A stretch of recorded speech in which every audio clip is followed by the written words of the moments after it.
I was 35 weeks and 3 days pregnant when I realized that something was not right. And I did not know that in few hours I would be meeting my baby boy, and that was the scariest experiences I've ever had.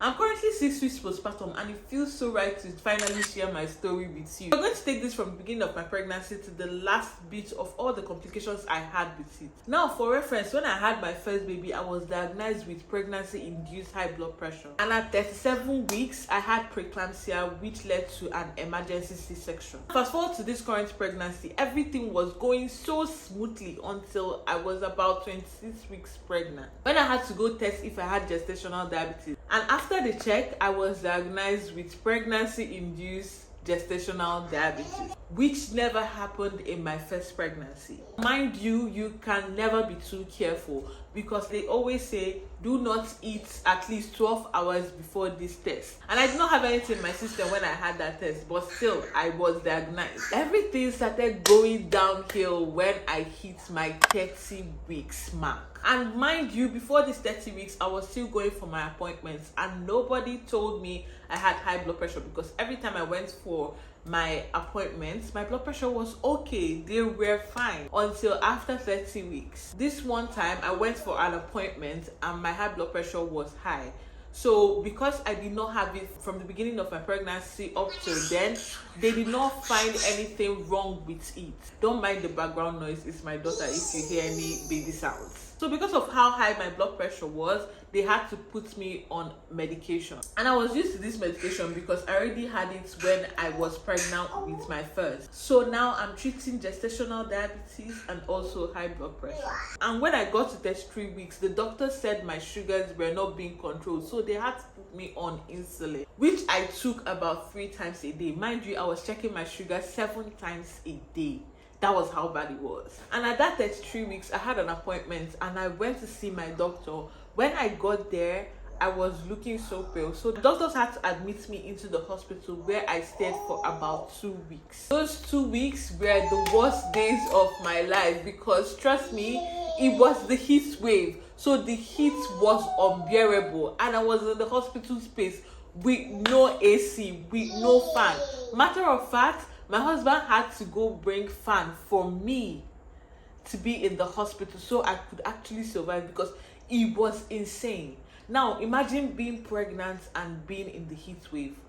These two should never go together. As at 35 weeks, I was still at the hospital, but then the doctor said if I can get my sugar controlled, because after eating hospital food for a while, my sugars came down, and the doctors were happy with what they saw. My blood pressure was also in range. It was no longer reading so high, and the doctors were like, we are happy to let you go home. And if I forgot to mention, I was having intense breast-skin heat, which is like contractions, but they are not really contractions. Mine were intense. Every time I had those contractions, they would check my cervix, and my cervix was always closed. So the midwives were not really concerned about this contraction, and they always told me probably it is normal because I was not having any bleeding. My cervix was closed. They ruled it out, and the doctors discharged me at 35 weeks and 1 day. We got home at about 7 p.m. that day, and immediately I ate, I puked everything out. Mind you, I'm the type of person that do not vomit. I don't like vomiting. Even my first trimester, all the morning sicknesses, I did not like them.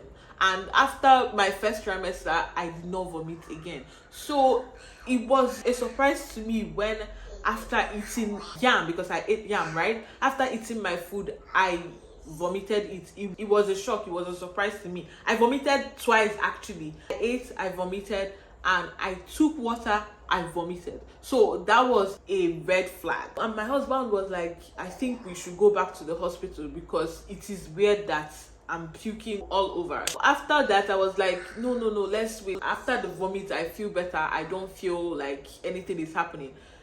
Tell me why 10 minutes later, I started feeling those contractions again. So my husband had to rush me back to the hospital. We went to the hospital. I got checked again. My cervix was closed. Nothing was happening. The doctors, the midwife said I was okay because I did not have any blood loss whatsoever. Now I had to stay in the triage for the night, and when I got back home in the morning, I was feeling good. I was feeling okay, or so I thought. Now fast forward onto the night. We got ready to sleep. We went to bed. And as a pregnant woman, a normal heavily pregnant woman, we go to the restroom quite often, very frequently.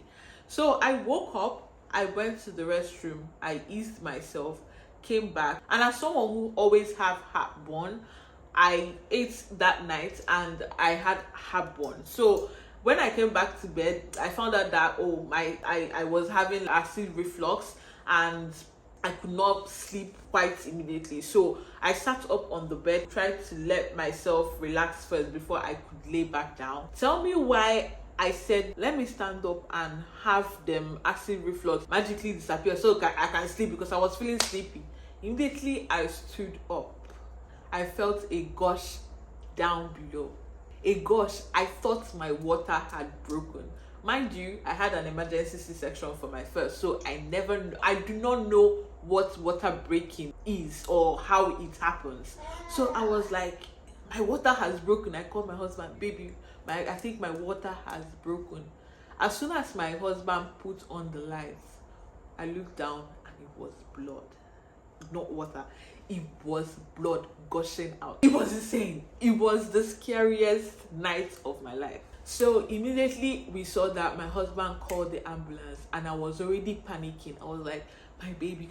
I was scared for my baby. I was scared. I was not even scared for me. I was scared that my baby was out because the blood was so much. It was so much. When the ambulance came, they had me lay on my left side, my right side, I don't remember, but they had me lay down. They did their necessary checks and rushed me down to the emergency C-section bed. When I got there, the hospital already had my details. I had my C-section, but this time around I was given the general anesthetic, so I was asleep throughout the procedure, which was not done for my first. I was awake when I had my C-section for Kambili, but this time around I was asleep because I lost a lot of blood. After the general anesthetic had cleared off my head, I did not obviously meet my child at first because I was in bed. I just had a C-section. So after everything, the doctors came that morning and I was like, doctor, what happened? Why did I bleed so much? What happened? And the doctor said my placenta had detached, that I had a placental abruption. And in my head, what does that mean? I've never heard of that term before. They were like, your placenta had detached from your baby. Like, the doctor told my husband that if we had wasted 5 minutes, something would have gone wrong. And I was like, that's crazy. My next question was it because of my gestational diabetes? Was it because of my high blood pressure? What must have caused this detachment? Now, according to Google, placental abruption is a serious pregnancy complication where the placenta separates from the inner wall of the uterus before delivery, cutting off the baby's oxygen, nutrients, and causing heavy bleeding for the mother. Like, my baby was no longer getting any oxygen. My baby was no longer getting any food from me. It says here, risk factors include high blood pressure or preeclampsia, physical trauma, smoking, previous placental abruption, or carrying multiple twins. Now, so it's obvious that it was probably because of my high blood pressure that this happened.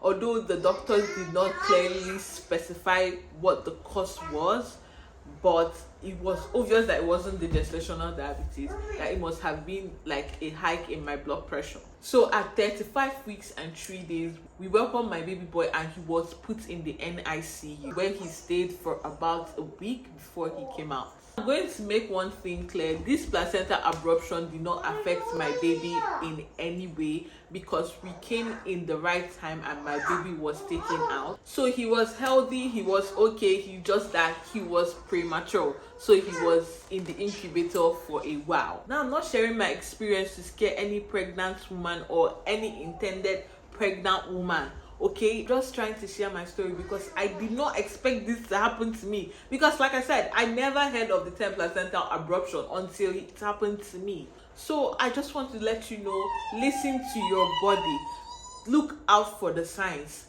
If you don't feel well, rush to your midwife, because they know exactly what is best for you. Because placental abruption is a medical complication and I would not wish it on anyone. I really hope you find this video helpful, because if I can help just one person realize that they need to look out for the signs, then I'm good, I'm fulfilled. That is the end of what I'll call my birth story. Please do not forget to subscribe to your girl, because I need all the love I can get.